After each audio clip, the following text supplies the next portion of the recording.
Hello guys, welcome back to my YouTube channel MK Biology. If you are new here and watching my video for first time, then do like, share and subscribe to my channel.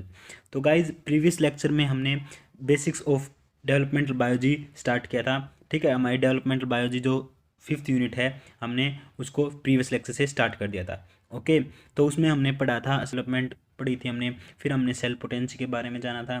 Then फिर हमने cell fate के बारे में कि cell fate क्या होता है. फिर हमने डेवलपमेंटल हायरार्की ऑफ एनिमल और फ्लावरिंग प्लांट के बारे में पढ़ा.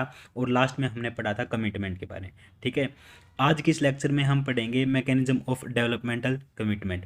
ओके, तो गाइज आपने प्रीवियस लेक्चर अभी तक नहीं देखा है तो ऊपर आइकन पर जाकर आप प्रीवियस वीडियो को देख सकते हो. तो गाइज चलिए लेक्चर को स्टार्ट करते हैं. Mechanisms of developmental commitment. इसमें मेन अपनी दो स्ट्रेटजीज आती हैं. सबसे पहले आती है हमारी the inheritance of cytoplasmic determinants. ठीक है, इसमें क्या होता है, जो साइटोप्लाज्मिक डेटर्मिनेंट्स होते हैं ये क्या होते हैं, एक मान लो आप प्रोटीन होते हैं या एमआरएनए होते हैं. ठीक है, उनका इनहेरिटेंस होता है. Cytoplasmic determinants are the molecules in cytoplasm. ये साइटोप्लाज्म के अंदर होते हैं. That can help to determine cell fate. Okay, ये साइटोप्लाज्म के अंदर होते हैं कुछ मोलिक्यूल्स जो कि सेल फेट को डिटरमाइन करते हैं. सेल फेट आपको बताया था मैंने कि सेल किस टाइप में बनेगी. ठीक है, सेल का फ्यूचर क्या होगा वो डिटरमाइन करते हैं. The asymmetric distribution of cytoplasmic determinants indicate the mechanism of differentiation is entirely intrinsic.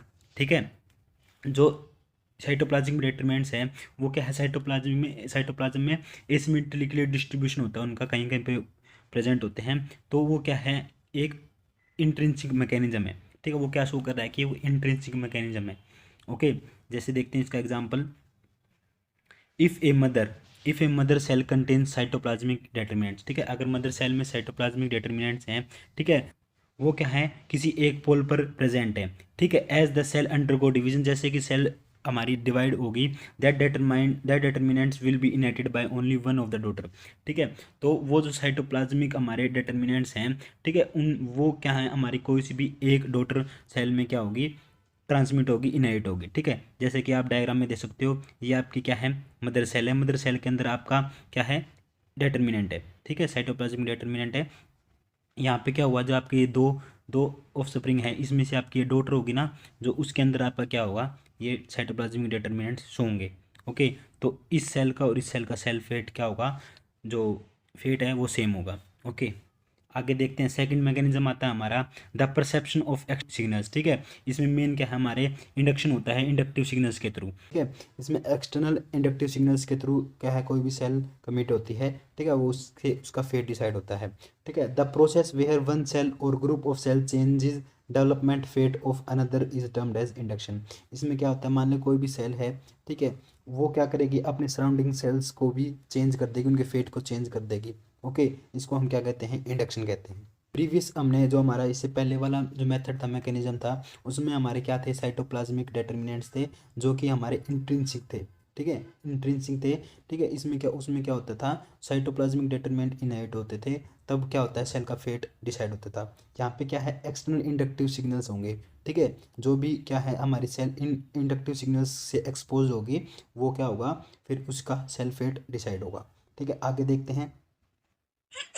It is a extensive process. ठीक है, ये आपकी एक्सटेंसिंग प्रोसेस, क्योंकि इसमें आपके इंडक्टिव सिग्नल्स जो एक्सटर्नल एजेंट हैं वो इन्वॉल्व हैं. That depend on the position of cell in the embryo. ठीक है, एक्सटेंसिंग प्रोसेस है और ये डिपेंड करती है कि सेल की पोजीशन क्या है एम्ब्रियो के अंदर. ठीक है, two identical cell can follow at alternative fates if one is expose to an external signal. ठीक है, ये वही बात बता रहा है. अभी मैंने आपको डायग्राम दिखाऊंगा, देखो ये आपका डायग्राम. इसमें क्या है, कोई भी सेल है, मान लो ये दो सेल हैं. ठीक है, ये आइडेंटिकल सेल है क्योंकि ये एक ही पेरेंट से क्या है, प्रोड्यूस हुई है. ठीक है, इनमें से एक सेल को हमने इंडक्टिव सिग्नल दिया तो इसका क्या होगा, ये फेट इसका चेंज हो गया. ठीक है, ये इसका अलग फेट है और इसका अलग फेट है. ठीक है, तो ये क्या था आपका, the perception of external inductive signals. ये आपका सेकंड मैकेनिज्म है. ठीक है, अब हम क्या है, हमारे नेक्स्ट वीडियो में पढ़ेंगे हम हमारे स्पेसिफिकेशन के बारे में. हमने प्रीवियस लेक्चर में भी थोड़ा पढ़ा था, इसका बेसिक पढ़ा था स्पेसिफिकेशन होता क्या है, बट हम नेक्स्ट लेक्चर में हम पढ़ेंगे इसको डिटेल में। इसके दो टाइप्स होते हैं, इसके सॉरी 3 टाइप होते हैं, ऑटोनॉमस, कंडीशनल और सिंकाइटियल स्पेसिफिकेशन।